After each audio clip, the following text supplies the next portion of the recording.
This is the first of 3 short videos showing you how to use the IGV, the Integrated Genome Viewer, in this class, Bio 111.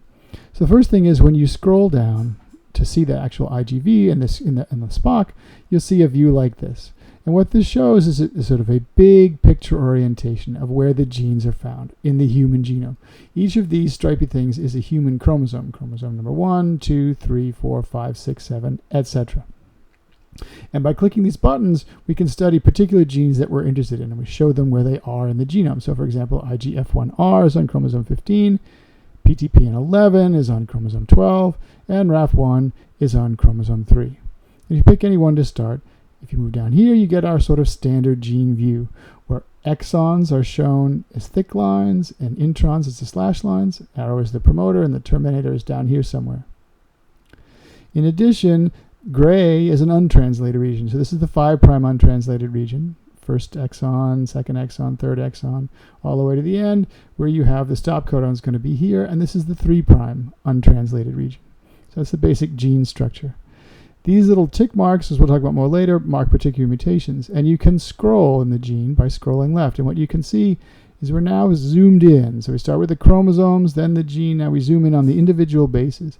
And here you can see this is the 3' UTR corresponding to here.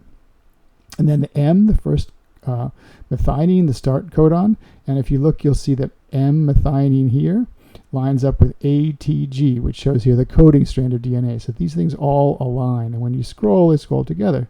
So the first codon of this gene is ATG, methionine, and then AAG, lysine, and then TCT or UCU in the RNA, which would be serine, etc.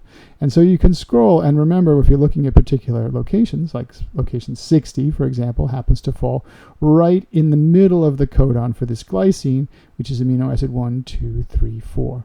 And so if I want to know where the location for amino acid 15 was, it's here in 91, 2, starting at codon at base number 92. And you can scroll like this. But also, if you want to move a far distance, you can click up here and you zoom to various places. One of the things important to know is because the introns are enormous, so we don't show them all.